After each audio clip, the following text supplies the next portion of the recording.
दोस्तों नमस्कार, आदाब, सत श्री अकाल। द वायर के कार्यक्रम मीडिया में आपका स्वागत है। अभी बीते गुरुवार को भारत सरकार की तरफ से दो बड़े मंत्री, इंफॉर्मेशन टेक्नोलॉजी के प्रभारी रविशंकर प्रसाद जी और हमारे सूचना प्रसारण मंत्री प्रकाश जावड़ेकर साहब, इन दोनों लोगों ने एक बहुत महत्वपूर्ण प्रेस कॉन्फ्रेंस में एक नई गाइडलाइन जारी किया है डिजिटल प्लेटफॉर्म्स के लिए, ओटीटी के लिए, यानी टोटल जो न्यूज के डिजिटल प्लेटफॉर्म है, सोशल मीडिया और प्लस ओटीटी, इन सब के लिए एक गाइडलाइन जारी किया है। दोस्तों आप जानते हैं ओटीटी ये जो नेटफ्लिक्स, अमेजन प्राइम आदि ये प्लेटफॉर्म्स है, इनको कहा जाता है। लेकिन ओटीटी का तो नाम शामिल है और महत्वपूर्ण है, लेकिन ज्यादा जो जोर है सरकार का, हम सब जानते हैं कि वो न्यूज के डिजिटल प्लेटफॉर्म्स को रेगुलेट करने या उन पर किसी न किसी तरह से एक कड़ी नजर रखने का है।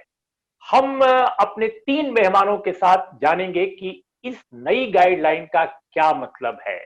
क्या दुनिया के दूसरे जो विकसित लोकतांत्रिक मुल्क हैं वहां पर क्या डिजिटल प्लेटफॉर्म्स के लिए इस तरह की गाइडलाइंस होती हैं, और जिन मुल्कों में कुछ इस तरह की गाइडलाइंस हैं वो किस तरह के मुल्क हैं और भारत के साथ क्या उनका कोई मेल है? तो हम इन बातों पर चर्चा करेंगे, क्योंकि बहुत सारे चैनलों पर, बहुत सारे डिजिटल प्लेटफॉर्म के जो चैनल्स हैं उन पे बातें हुई हैं। हम कुछ नई चीजों की तरफ भी अपने दर्शकों, अपने श्रोताओं का ध्यान आकृष्ट करना चाहेंगे। इस बात में हमारे साथ तीन खास मेहमान हैं। हमारे साथ आशुतोष हैं। आशुतोष लंबे समय तक टेलीविजन इंडस्ट्री में रहे हैं और बड़े चैनलों के संपादक रहे हैं। अभी वो सत्य हिंदी की एक बहुत चर्चित वेबसाइट के संचालक संपादक हैं। हमारे साथ एम के वेणु हैं। एम के वेणु भी लंबे समय तक बड़े अखबारों में रहे हैं और इस वक्त वायर के साथ जुड़े हैं। वो फाउंडिंग एडिटर हैं वायर के। हमारे साथ अनुराधा रमन है। अनुराधा रमन द हिंदू अखबार की एसोसिएट एडिटर हैं। आप तीनों का स्वागत है। सबसे पहले आशुतोष, हम आपसे जानना चाहेंगे, क्योंकि आपने अपने लंबे करियर में टेलीविजन का भी और प्रिंट का भी कुछ समय तक, और फिर डिजिटल प्लेटफॉर्म, तीनों का आपके पास अनुभव है। तो आपको क्या लगता है कि सरकार ने जो ये नई गाइडलाइंस लाई हैं, जैसा कि उसका कहना भी है कि हम बहुत लंबे समय से इसका हम लोगों ने प्रयास किया, और सुप्रीम कोर्ट का भी उन्होंने हवाला दिया कि कैसे सुप्रीम कोर्ट ने भी समय समय पर इस तरह की टिप्पणियां की कि इस तरह का बेलगाम मीडिया नहीं होना चाहिए, उसको जरूर रेगुलेट किया जाना चाहिए। इसके अलावा पार्लियामेंट का भी जिक्र आया कि पार्लियामेंट के अंदर और पार्लियामेंट की कमेटियों के अंदर भी चर्चा हुई, और फिर उन्होंने यह भी हवाला दिया कि पब्लिक से भी डायलॉग किया गया। हालांकि मैंने जब आंकड़ा निकालना शुरू किया, देखना कि कब हुआ पब्लिक के साथ डायलॉग, तो पता चला कि 2018 में कुल मिलाकर के 180 के आसपास लोगों ने कमेंट किए थे, जो उन्होंने जारी किया था वो उस पर चर्चा के लिए, और कुछ एक लोग उस पर काउंटर उनका कमेंट भी आया। तो कुल मिलाकर 200 सवा 200 के आसपास कमेंट आए थे 136 करोड़ लोगों के देश में। तो आप कैसा डायलॉग हुआ आप समझ सकते हैं। तो मैं अपनी इस थोड़ी सी लंबी टिप्पणी के साथ आशुतोष, मैं आपसे जानना चाहता हूं कि आपको ये कैसी लग रही है गाइडलाइन, क्या मकसद इसका है?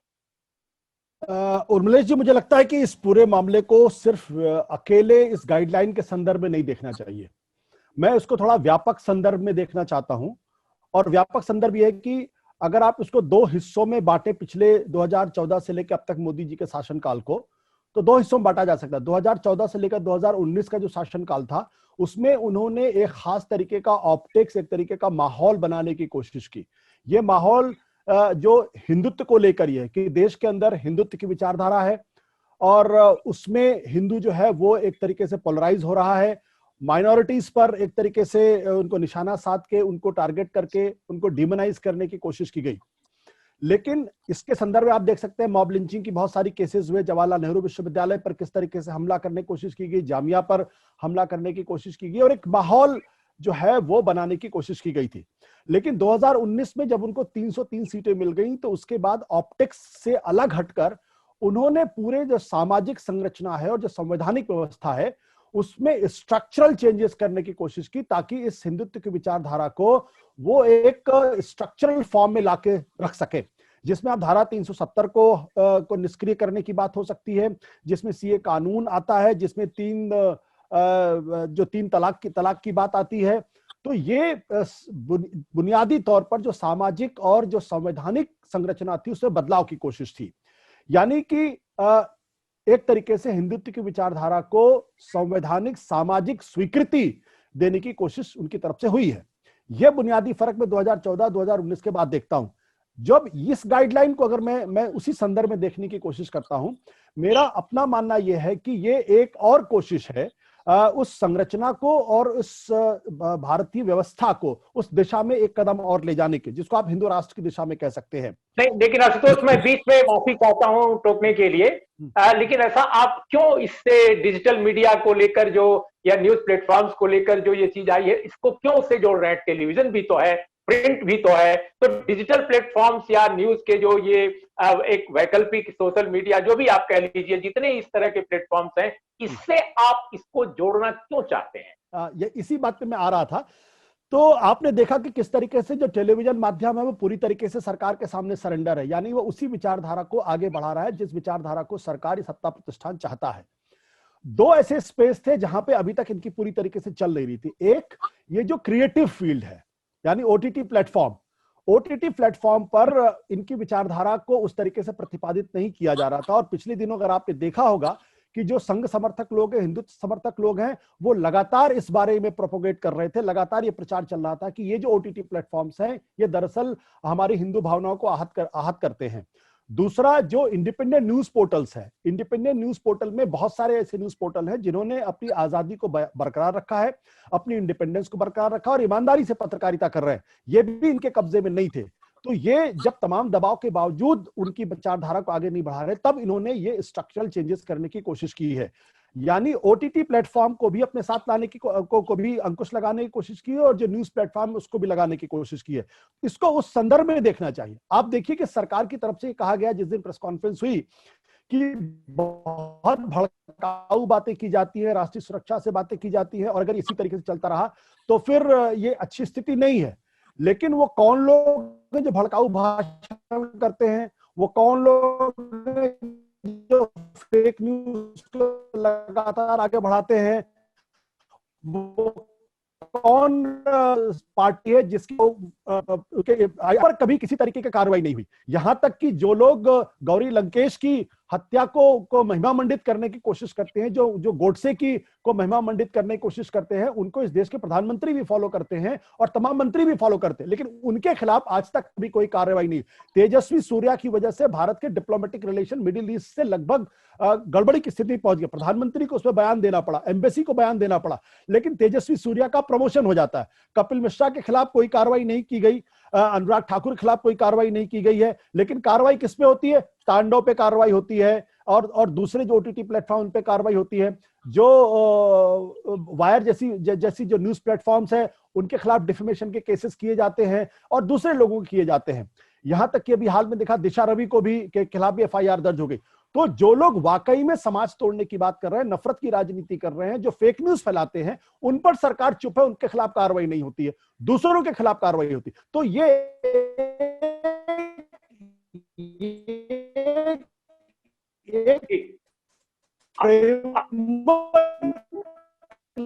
लाया गया है जिसके तहत जो उन पर अंकुश लगाया जा सके। आप बीच में थोड़ी सी आपकी आवाज रुक गई थी, कोई बात नहीं, हम फिर आपके पास आएंगे। लेकिन एमके वेणु, हम आपसे समझना चाहते हैं कि जो बात आशुतोष कह रहे हैं इसके पीछे एक पॉलिटिकल एजेंडा यानी एक राजनीतिक मकसद वो देख रहे हैं। आप इस पूरे प्रकरण को, इस पूरे प्रसंग को गाइडलाइन के कैसे देखते हैं, और क्या वाकई इसके पीछे कोई रेगुलेशन, सेल्फ रेगुलेशन की भावना है या महज एक पॉलिटिकल एजेंडा है?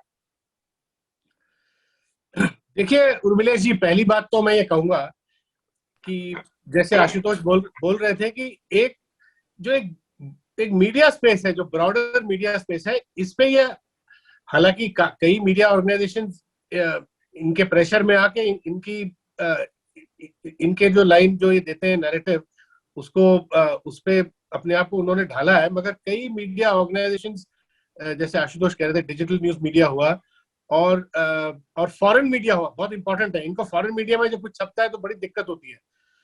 इसमें फॉरेन मीडिया का भी रेगुलेशन है। आप अगर ध्यान से पढ़ेंगे तो फॉरेन मीडिया जो इंडिया के बारे में बोल रहा है उस पे भी अंकुश, वॉशिंगटन पोस्ट जो कह रहा है, न्यूयॉर्क टाइम्स जो बोल रहा है, उस पे भी अंकुश लगाने की उन्होंने अपने आप को पावर्स दी हैं।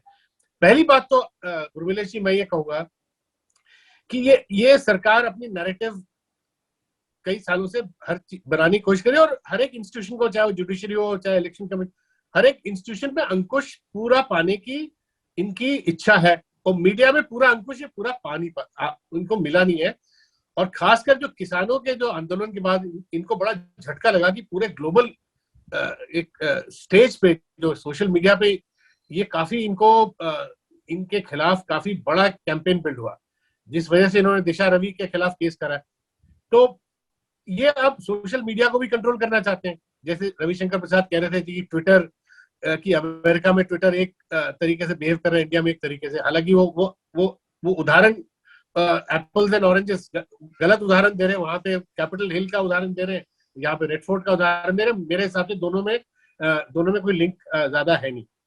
तो अंकुश लगाने के लिए सबसे बड़ा इस नए रूल्स में, उर्मिलेश जी, मैं कहूंगा सबसे बड़ा और सबसे, जिसे कहूंगा जो घातक, डेंजरस प्रोविजन ये है कि सरकार ने आईएनबी मिनिस्ट्री के सेक्रेटरी को, यानी कि सरकार अपने आप को ये पावर दे रही है कि डिजिटल न्यूज मीडिया के इमरजेंसी पावर दे रही है।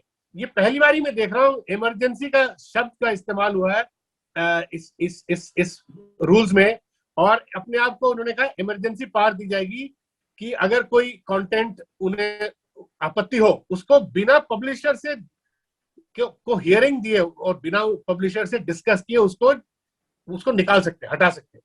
उसके बाद जो होगा देखी जाएगी। ये जो पावर है उर्मिलेश जी, मेरे हिसाब से ये अनकॉन्स्टिट्यूशनल है। ये इंडिया के article 19 freedom of expression with reasonable restrictions है, मगर ये रीजनेबल रिस्ट्रिक्शन का भी टेस्ट पास नहीं करेगा कि इस तरह का पावर इन्होंने अपने आप को दिया है। मेरे को पूरा विश्वास है इसको सुप्रीम कोर्ट या हाई कोर्ट इसको स्ट्राइक डाउन करेगी। ये पिछले 37 साल से मैंने पत्रकारिता करी, ऐसा कभी नहीं हुआ। एक बार राजीव गांधी ने, आपको याद होगा, हमारे टाइम पे एक बिल लाने की कोशिश करी, उसके खिलाफ पत्रकारों ने बोट क्लब में बहुत बड़ा एक प्रोटेस्ट मार्च किया। मैं समझता हूँ कि ये वैसी स्थिति है। और इस वक्त मैं एक्सपेक्ट नहीं करता, इस वक्त पत्रकार इतना मोटिवेटेड नहीं है कि सड़क पे उतरे, मगर उस वक्त जरूर उतरा था जब राजीव गांधी ने, आपको याद होगा, जो एक ब्लैक बिल के तौर पे जो मीडिया को कंट्रोल करने का बिल लाए थे। वो तो खैर वो लेजिस्लेटिव था, मगर यहाँ पे उर्मिलेश जी वो तो बिल था, वो तो उसको तो वहां पे वो पार्लियामेंट में पास करना चाहते थे। मगर ये तो एग्जीक्यूटिव पावर अपने आप को दे रही है। इससे एग्जीक्यूटिव और जुडिशरी का भी बैलेंस बिगड़ता है, क्योंकि जो आर्टिकल 19 का जब इंटरप्रिटेशन अब सुप्रीम कोर्ट करेगी कि एग्जीक्यूटिव अपने आप को ऐसा पावर दे सकते हैं कि नहीं, मेरे हिसाब से ऐसा पावर एग्जीक्यूटिव अपने आप को नहीं दे सकता। अनुराधा, हम आपसे ये समझना चाहते हैं कि अभी जो ये गाइडलाइंस पेश की गई हैं, जिनको प्रिंट ने और डिजिटल प्लेटफॉर्म्स ने प्रकाशित और प्रसारित किया है, आपने सब देखा है, क्योंकि आप कवर भी करती रही हैं लंबे समय तक इंफॉर्मेशन ब्रॉडकास्टिंग मिनिस्ट्री को। इसमें बहुत सारे ऐसे प्रावधान हैं जिनकी तरफ इशारा कर रहे हैं एम के वेणु कि वो भारत के संविधान के अनुकूल नहीं है। सिर्फ आर्टिकल 19 की बात नहीं है, बहुत सारे इसके प्रावधान तो आईटी एक्ट, जो स्वयं सरकार का कानून है, उसके भी मुतल्लिक नहीं है, अनेक प्रावधान। तो हम आपसे ये समझना चाहते हैं कि सुप्रीम कोर्ट ने पहले भी कई इस तरह के जो प्रावधान किए गए थे, उनको, यहां तक कि जो कि कानूनी प्रावधान थे, ये तो एग्जीक्यूटिव प्रावधान है अभी, तो उस पर सुप्रीम कोर्ट ने काफी कुछ मुद्दों पर कड़ा अपना एक फैसला किया था, आपको याद होगा। तो ऐसी स्थिति में ये जो प्रावधान किए गए हैं, अब जैसे इसमें जो एक मिनिस्ट्री को पूरी की पूरी एक पावर दी गई है कि किसी कंटेंट को वो गायब कर सकते हैं बिना पब्लिशर से बात किए, उसकी रजामंदी के या उससे किसी तरह का विमर्श किए। इसके अलावा भी इसमें अनेक ऐसी चीजें हैं जो डिजिटल प्लेटफॉर्म्स पर काम करने वाले लोग अपना काम शायद नहीं कर पाए। अब जैसे छोटे, मान लीजिए कि द वायर है, न्यूज क्लिक है, स्क्रॉल है, ये बड़े प्लेटफॉर्म माने जाते हैं आमतौर पे न्यूज के जो डिजिटल प्लेटफॉर्म। बहुत सारे ऐसे प्रावधान है, ऐसे प्लेटफॉर्म्स हैं जहां 3 लोग 2 लोग काम करते हैं, और वहां पर लोगों को ये कहा गया है कि आप हर महीने आपको ये करना होगा, रजिस्ट्रेशन के अलावा आपको ग्रीवेंस ऑफिसर रखना होगा। इसके अलावा आपके पास जितनी शिकायतें आएंगी उन शिकायतों को संबोधित करके, उनको एड्रेस करके आपको रिपोर्ट पेश करनी पड़ेगी, माहवारी रिपोर्ट। ऐसा तो भारत के किसी और मीडिया से कभी नहीं कहा गया। अब मेरा यह कहना है कि जितने इस तरह के प्रावधान किए गए हैं उसमें एक इंडिपेंडेंट मीडिया इनिशिएटिव भारत में क्या संभव होगा। इसके अलावा आप अगर देखें कि बहुत तेरे लोग अपने देश में केवल कंप्लेन का धंधा करेंगे, और जो अभी भी करते हैं, तो हजारों लाखों कंप्लेन एक ही जगह से निकल कर जाएंगे, और वो परेशान केवल डिजिटल प्लेटफॉर्म्स को करने के लिए होंगे ताकि वो काम ही न कर सकें। तो ये जो कॉम्प्लेक्सिटीज हैं, इनको मद्देनजर रखते हुए आपको क्या लगता है कि ये जो गाइडलाइंस हैं कितनी संवैधानिक है, कितनी इसमें आईटी एक्ट से लेकर और पार्लियामेंट की जो अपनी जो पोजीशन रही है। आपको याद होगा पार्लियामेंट ने 2013 में मीडिया पर एक बहुत इंपॉर्टेंट स्टैंडिंग कमेटी की रिपोर्ट दी थी, जिसको एग्जीक्यूट नहीं किया गया, जिसको लागू नहीं किया गया, जिस पर कोई काम नहीं किया गया, और आ गई ये नई गाइडलाइन। कैसे आप देखती हैं? उर्मिला जी, पहली बात तो मैं ये बताना चाहती हूँ, जो आशुतोष ने बताया कि ये लेजिस्लेशन जो है बीजेपी सरकार के आने के बाद इसको कंसेप्चुअलाइज किया गया। ये एक्चुअली 2000 में फाली नरीमन कमेटी बैठाया गया था बीजेपी के सरकार ने, जिसको आइस बिल कहा गया था। उस वक्त ड्राफ्ट बना था, information communication entertainment bill, ice bill, जो एक कोऑर्डिनेटेड कन्वर्जेंस देखना चाहती थी। वो बिल बाद में सरकार चली गई तो बिल वहीं पे कोल्ड स्टोरेज में चला गया। तो जो रेगुलेशन की बात है, 2000 में तो इंटरनेट ऐसा हुआ भी नहीं जैसे अभी हम देख रहे हैं। तभी से इसको कैसे रेगुलेट करना है, क्या क्या प्रोविजंस देना चाहिए, कैसे ब्रॉडकास्टिंग सेक्टर से हम लोग कुछ लर्न कर सकते हैं, ये पहले से सरकार की इसमें चल रही है।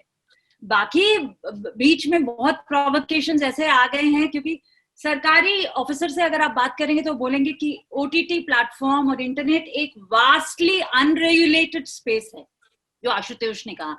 और उन्होंने हमेशा एक शब्द का इस्तेमाल किया है सरकारी ऑफिसर्स ने, कि इसको कंट्रोल करना चाहिए। So they never used the word regulate. They always said they wanted to control, because उसमें कोई regulation architecture अभी तक है नहीं, पहली बात। दूसरी बात, आपका जो सवाल जो आप बोल रहे हैं कि इसमें कितना प्रॉब्लम होगा, मेरे आंकड़े ये कहते हैं कि अभी हमारे यहाँ 200 मिलियन OTT यूजर्स हैं हम लोग। अगर इसमें इवन 1% अगर कंप्लेंट आए तो आपको मालूम है कितना कंप्लेंट आएगा फिर। There would be at least, according to my this thing, there would be definitely 1% of that 2 lakh complaints will be coming to an OTT platform. A similar thing on digital news platform. हर दिन अगर आप complaint address करें, और complaint motivated भी हो सकते हैं, complaint genuine नहीं हो सकते, एक कंपेटिटिव कंप्लेंट भी हो सकता है, वायर के खिलाफ कोई और वेबसाइट भी कंप्लेन कर सकती है।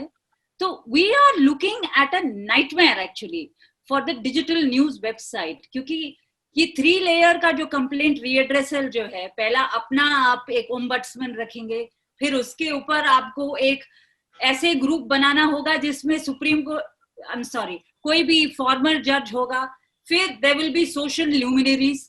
अब मुझे ये नहीं मालूम कि ये जो ग्रुप कॉन्स्टिट्यूट होगा इसका परमिशन भी आपको सरकार से लेनी होगी क्या। फिर आपका आता है इंटरमिनिस्टीरियल कमेटी, और इंटरमिनिस्टीरियल कमेटी वेणु भी जानते हैं और आशुतोष भी जानते हैं, बहुत पहले से ही इंटरमिनिस्टीरियल कमेटी एक सुपर सेंसर की तरह काम कर रहा है ब्रॉडकास्टिंग सेक्टर में ऑलरेडी, टेलीविजन न्यूज में। आपको याद होगा 3 साल पहले जब एनडीटीवी इंडिया को एक दिन के लिए जो बैन किया गया था पठानकोट कवरेज के ऊपर, वो इंटरमिनिस्टीरियल कमेटी भी नहीं, वो आईएनबी मिनिस्ट्री ने खुद ही मतलब ये डिसीजन ले लिया। So the powers are already there with the government to intervene, interject, ask a channel to go off the air. तो ये ये और भी मुश्किल कर देगी आपका जो एक्सरसाइज जो है, आप कंप्लेंट रीएड्रेसल में ही आपका पूरा दिन चला जाएगा। ये एक और बात मैं बताना चाहती हूँ कि ये कम्युनिटी रेडियो 2015 में बीजेपी सरकार ने सिमिलर प्रोविजन, आपने कहा कोई भी अदर मीडियम में नहीं है, ऐसे ही उनको कहा गया था, and the government learned from its exercise. इतने कंप्लेंट्स आ गए हैं, कम्युनिटी रेडियो में न्यूज कंटेंट भी नहीं है, तब भी कंप्लेंट्स आए, and they had to drop this provision eventually. तो मुझे लगता है कि आगे जाकर के सरकार ये प्रोविजन ड्रॉप ही कर देगी बाद में। ये press registration of books and periodicals act जो है, वहां पे अमेंडमेंट है, वहां पे एक अमेंडमेंट है डिजिटल मीडिया को वहां लाने के लिए, और वहां पे वो ड्राफ्ट सर्कुलेट हुआ है। It is met with stiff resistance from Bennett Coleman, और यहीं से लड़ाई हुई है। तो I think there may be some hope there also, अब पता नहीं हमको। और ड्राफ्ट बिल अगर आप देखेंगे तो वहां पे डिजिटल मीडिया कंट्रोल वहां पे है एक्चुअली। उर्मिला, इसमें एक बात कहना चाहूंगा।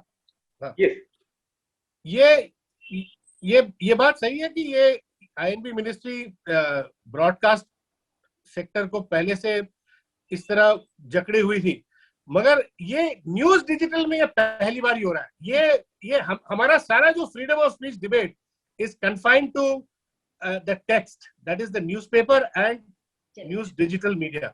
ये क्या कर रहे हैं, इन्होंने ओटीटी के जो फ्रेमवर्क को न्यूज की तरफ ले आए, ये अनकॉन्स्टिट्यूशनल है मेरे हिसाब से।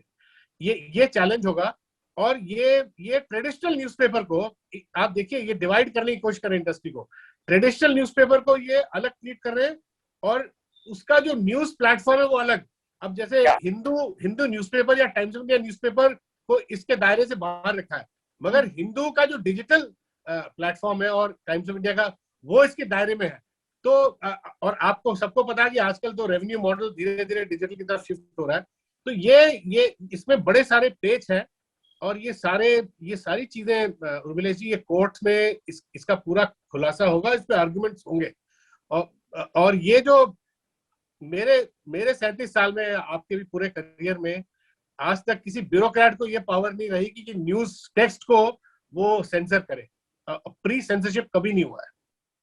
आशुतोष, जो एम के वेणु सवाल उठा रहे हैं, मैं ये आपसे समझना चाहूंगा अपने दर्शकों और श्रोताओं के लिए कि अब ये जो न्यूज के जो अलग अलग प्लेटफॉर्म्स हैं, चाहे वो अखबार हो, टेलीविजन हो या डिजिटल प्लेटफॉर्म्स हो, इनको इस तरह से डिवाइड किया जाना, खासकर उनके रेगुलेशन, सेल्फ रेगुलेशन के कॉन्टेक्स्ट में, आपको क्या लगता है कि ये बड़ा एक पेंच है जो एक बड़ी समस्या पैदा करता है? क्योंकि अगर मान लो टाइम्स ऑफ इंडिया है तो उसकी वेबसाइट है, एक आप फाइनेंशियल एक्सप्रेस है उसकी अपनी वेबसाइट है, और द वायर है डिजिटल प्लेटफॉर्म है न्यूज का, इसी तरह से स्क्रॉल और न्यूज क्लिक है। तो ये जब बंटवारा एक कर दिया गया है और मनोरंजन के जो प्लेटफॉर्म्स है उनसे एक तरह से मिला दिया गया है सबको, तो क्या ये एक बड़ी समस्या नहीं है? जबकि आपको याद होगा 2013 की जिस पार्लियामेंट्री कमेटी का मैंने उल्लेख किया, पहले जिक्र किया, उसमें बकायदा ये कहा गया था कि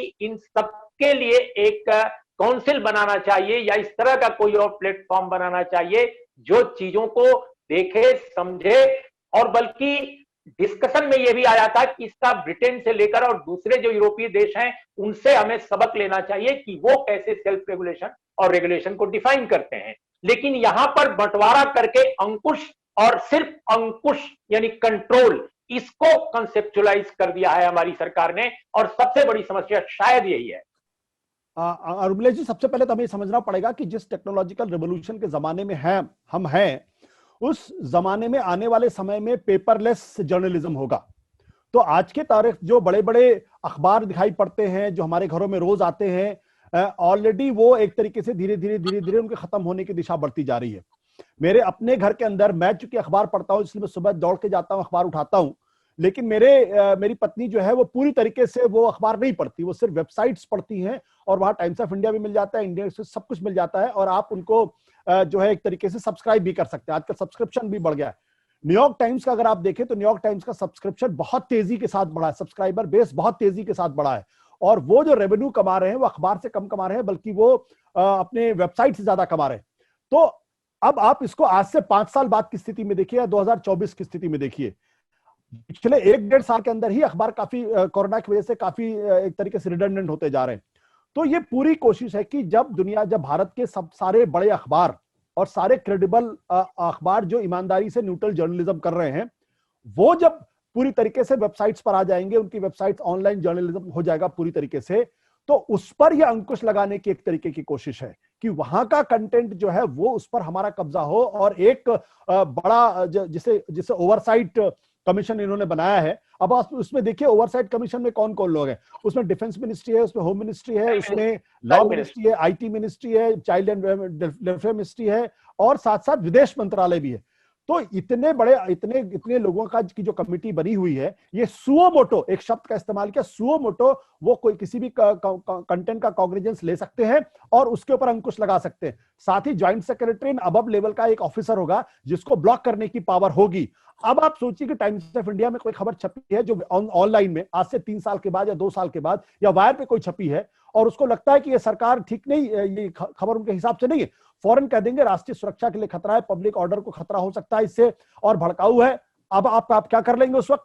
वो आप कर लेगा। जब दिशा रवि का, जिसके खिलाफ कोर्ट ने कहा है कि कोई सबूत नहीं है, उसके बावजूद भी उसको 5 दिन 6 दिन जेल के अंदर रहना पड़ता है, और ऐसे बहुत सारे लोग हैं जिनके साथ ये हादसा हो रहा, लेकिन जो खुलेआम भड़काने की बात कर रहे हैं उनके खिलाफ तो कोई कानून का काम नहीं करता है। तो ये एक लार्जर डिजाइन का हिस्सा है। आने वाले समय में जब टेक्नोलॉजिकल रिवोल्यूशन पूरी तरीके से कंप्लीट हो जाएगा, इंटरनेट एंड ऑनलाइन जर्नलिज्म 100% हो जाएगा इस देश के अंदर, अखबार पूरी तरीके से ऑब्सोलीट हो जाएंगे, तब की ये कोशिश की जा रही है। और मेरा अपना मानना यह है कि 2024 का जो पार्लियामेंट का चुनाव होगा, अगर आप भारतीय जनता पार्टी के वरिष्ठ नेताओं से बातचीत करिए, उनका साफ तौर पे कहना है अखबारों की हमें चिंता नहीं है, टीवी हमारे कंट्रोल में है। ये जो एक नया फ्रैंकलाइन क्रिएट हो गया है ऑनलाइन मीडिया, इसको हमें कंट्रोल करना है। और आज से 3 साल के बाद ये ऑनलाइन मीडिया लगातार ग्रो करता जा रहा है, जो लगातार यूट्यूब चैनल्स आए वो लगातार ग्रो करते जा रहे हैं। तो इसको पूरी तरीके से अपने अंकुश में लेकर अपने हिसाब से कंटेंट चलवाने की ये कोशिश है। आशुतोष, बिल्कुल आखिर में, क्योंकि हम अपने प्रोग्राम को समेट रहे हैं अब तो संक्षेप में हम ये आपसे समझना चाहेंगे कि जो राजनीतिक दल हैं या जो सरकार है, सत्ता में आने वाले लोग हैं, उनके अपने एजेंडे हो सकते हैं, लेकिन भारत में इंडिपेंडेंट मीडिया से जुड़े जो लोग हैं उनका क्या एजेंडा या उनका क्या सोच होना चाहिए, उनका क्या कार्यदिशा होनी चाहिए इस मुद्दे पर जो ये गाइडलाइन आई है कि कैसे मीडिया में जब भी रेगुलेशन की बात हम करते रहे हैं, अब तक जो डिबेट रही है, एक स्वायत्त, एक ऑटोनॉमस या इंडिपेंडेंट रेगुलेशन की बात हम करते रहे हैं, चाहे वो कंप्लेंट कमीशन जैसी बात हो, जैसे ब्रिटेन में इस तरह की व्यवस्था रही है या दूसरे और यूरोपीय मुल्कों में, लेकिन यहां पर तो कोई इस तरह की व्यवस्था नहीं, सीधे मिनिस्ट्रियों के, मंत्रालयों के हवाले सब कुछ कर दिया गया है। तो ऐसे में इंडिपेंडेंट मीडिया प्लेटफॉर्म्स को क्या करना चाहिए, आप क्या सुझाव देना चाहेंगे? देखिए, मेरा तो दो मानना है। पहली बात मेरा ये कहना है कि भारत एक इवॉल्व डेमोक्रेसी नहीं है और पिछले 4-5 सालों में और उसका डिवैल्यूएशन हुआ है उसकी डेमोक्रेसी का। तो यहां आप कोई भी कमीशन बना दीजिए, अगर लंदन की तरीके से अगर आप ऑफकॉम भी बना देंगे तो वहां भी एक ऐसा आदमी बैठा दिया जाएगा जो आपके इंडिपेंडेंस को पूरी तरीके से क्रश कर देगा। तो ये एक समस्या है जिस एनवायरनमेंट हमको काम करना। लेकिन उसके बावजूद भी हम लोगों की तरफ से कोशिश होनी चाहिए कि इसको अदालत में उसको चुनौती दे, और वहां यह कहे कि एक सेल्फ रेगुलेटरी बॉडी होना चाहिए जिसकी फंडिंग जो है वो इंडिपेंडेंट होनी चाहिए, जिसके लोगों का चुनाव इंडिपेंडेंट होना चाहिए, और सरकार का कोई ऑफिसर, सरकार का किसी तरीके का कोई दखल उसमें नहीं होना चाहिए। अगर 2 लेवल पे हम काम करें तो शायद कुछ उम्मीद बनती है, हालांकि मैं बहुत ऑप्टिमिस्टिक नहीं हूं।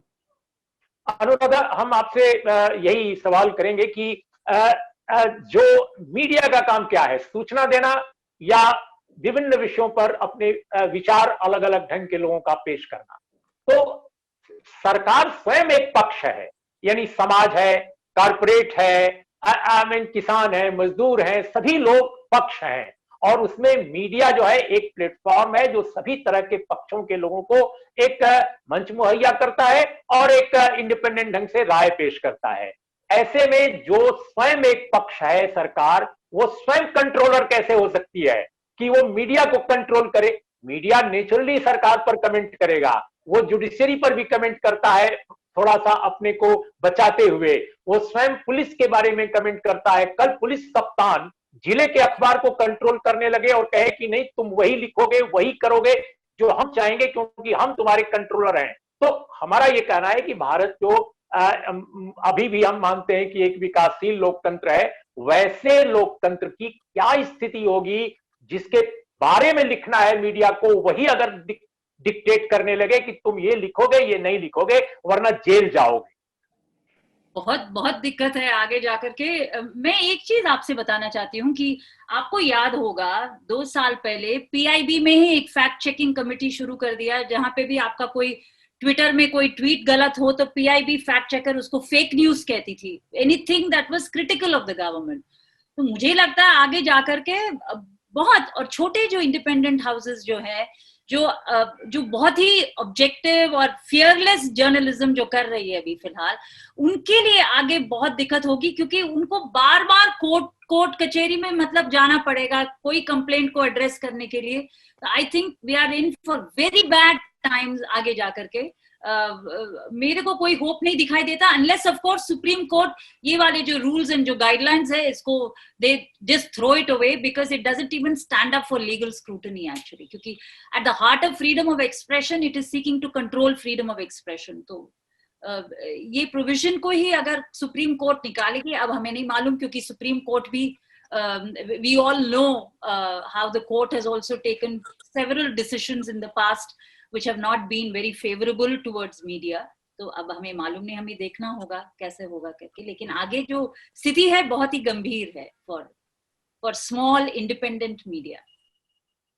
वेणु, अगर ये जो गाइडलाइंस हैं, अगर जो इंफॉर्मेशन है और जो विचार हैं, इनके जो अल्टरनेटिव प्लेटफॉर्म्स हैं, इनको पूरी तरह कंट्रोल करने का मकसद इसके पीछे अगर है, जैसा आप तीनों कह रहे हैं, तो क्या आपको लगता है कि जो इस तरह के प्लेटफॉर्म्स हैं, इस पर काम करने वाले जो प्रोफेशनल्स हैं, वो क्या सिर्फ जुडिशरी, न्यायपालिका, उच्च न्यायपालिका की तरफ से होने वाले रिस्पांस का इंतजार करें, या आपको लगता है कि मौजूदा लोकतांत्रिक संरचना में कोई और भी विकल्प है जो आजमाया जाना चाहिए? देखिए, ये कोर्ट्स में तो चैलेंज होगी 100%। और मैं, उर्मिला जी, मैं काफी ऑप्टिमिस्टिक हूँ इसको लेके। हालांकि मैं, आशुतोष अभी कह रहे थे कि उनको इतनी ऑप्टिमिज्म नहीं है, मुझे बड़ा ऑप्टिमिज्म है उर्मिला जी की। इतना बड़ा जो मीडिया स्पेस है उसको ये ब्यूरोक्रेट्स नहीं कंट्रोल कर सकते। ये सरकार जो है, सरकार कोशिश खूब करेगी, मगर इसमें जो सोशल मीडिया, ट्विटर से आप देखिए इनका शुरू हो गया है। हालांकि ट्विटर, फेसबुक इनसे डील भी करती है सरकारों से, मगर वो, आप ये ध्यान रखिए, वो यूनाइटेड स्टेट्स की जो फ्री स्पीच लॉज है उसका पूरा उल्लंघन भी नहीं कर सकती। वो, उनको भी बड़ी दिक्कत होगी। तो वो क्लैश ऑफ जुरिस्डिक्शन होगा, यूएस जुरिस्डिक्शन और यहाँ वॉशिंगटन पोस्ट और न्यूयॉर्क टाइम्स को ये लोग इस तरह की जो प्रक्रिया जो इन्होंने अभी रूल्स में लाई उन पर इम्पोज नहीं कर सकते। और सोशल मीडिया में उर्मिला जी, ये बिल्कुल साफ जाहिर हो गया है कि ये सरकार हमेशा सोचती थी कि सोशल मीडिया में इनका पूरा कंट्रोल है, मगर इनको हर 1-2 साल में झटका लगता है। आपको याद होगा जब सीएए के खिलाफ जो पूरा आंदोलन चला, यंग लोग आए बाहर, उस वक्त भी ये लोग सोशल मीडिया में हिल गए थे। इनके समझ नहीं आ रहा था कि ये कैसे कंट्रोल। और फार्मर्स एजिटेशन में भी ये जिस तरह का इनको सोशल मीडिया में इनकी पिटाई हुई है, उसी को लेके सारी ये जो पैरानॉइड ये जो मूव्स चल रही हैं। तो पर एक चीज मैं कहूंगा उर्मिला जी, पत्रकारों को जिस तरह पहले हमने एजिटेट किया था, और जो इंस्टीट्यूशन है, एडिटर्स गिल्ड और इन सबको बाहर आके ओपनली बोलना चाहिए और इसके खिलाफ प्रोटेस्ट करना चाहिए, और ऑपोजिशन पार्टीज को भी आवाज पे उठानी चाहिए। अभी तक मैंने कोई ऑपोजिशन लीडर की बात कोई ठीक से किसी को प्रोटेस्ट करते हुए देखा नहीं है। तो ये चीजें आपको याद होगा 1980s में ये हुआ करती थी। जिस तरह वो जो प्रेस बिल लेके आए थे राजीव गांधी के टाइम, उससे पहले भी, उसके बाद भी, जब भी ये सरकार का ये मीडिया पे अंकुश लगाने का मूव रहा है, इसको हमेशा पुशबैक मिला और इस बार भी मिलेगा। ये मेरा इस बात, मुझे इसका पूरा मतलब मैं ऑप्टिमिस्टिक हूँ इस बात। उर्मिला जी, एक बात मैं कहना, वेणु जो बात कह रहे हैं ना, देखिए जो बात, अच्छा कंपैरिजन का 1988 से लेकर 2021 में ये फर्क हिंदुस्तान में आ गया है। पहले इस देश के अंदर कंसेंसस था कि freedom of the press, freedom of the expression पे किसी तरीके का कोई रेस्ट्रिक्शन, कोई कंट्रोल नहीं होना चाहिए था, और सरकार अगर कोशिश करती थी तो लोग सड़क पे आते थे। आज सड़क पे कोई नहीं है, ये फर्क है। इसका मतलब हमारा जो डेमोक्रेटिक स्पेस था वो बहुत श्रिंक कर गया है, हमारी जो डेमोक्रेटिक कॉन्शियसनेस थी वो भी बहुत श्रिंक कर गई है। तो ऐसे में आप क्या उम्मीद कर सकते हैं? अभी तक सारे अपोजिशन पॉलिटिकल पार्टीज को रिएक्ट करना चाहिए था, मीडिया ऑर्गेनाइजेशंस को रिएक्ट करना चाहिए था, किसी ने नहीं किया। तो ये लड़ाई, उनको लगता है कि ये लड़ाई तो सिर्फ डिजिटल स्पेस वालों की, वो लड़ना चाहे तो लड़ने। मुझे लगता है कि आप तीनों लोगों ने इस पूरे पहलू के अलग अलग पक्षों को जिस तरह से रखा है और जो आशंकाएं जताई हैं, जो सवाल दागे हैं, वो बहुत जेन्युइन है, बहुत महत्वपूर्ण है। लेकिन मत भूलिए कि पस्ती के दौर में भी जब बहुत निराशा दिखती है, कहीं ना कहीं कोई अचानक रोशनी, छोटी सी रोशनी ही सही, वो दिखती है और सामने आती है, और फिर लगता है कि चीजें शायद कुछ बदल सकती हैं, बेहतर हो सकती हैं, लोकतंत्र को जीवित रखने की कहीं ना कहीं कोई ऑक्सीजन सामने आ सकती है, कहीं ना कहीं से कुछ नया दिख आ सकता है सामने। तो इन कुछ संभावनाओं, आशाओं के साथ, उम्मीदों के साथ हम आज की चर्चा का समापन करते हैं कि कुल मिलाकर हालात अच्छे नहीं हैं, लेकिन लोकतंत्र के जीवित रहने के लिए जरूरी है कि हम आशा और उम्मीद बनाए रखें। नमस्कार, आदाब, सत श्री अकाल।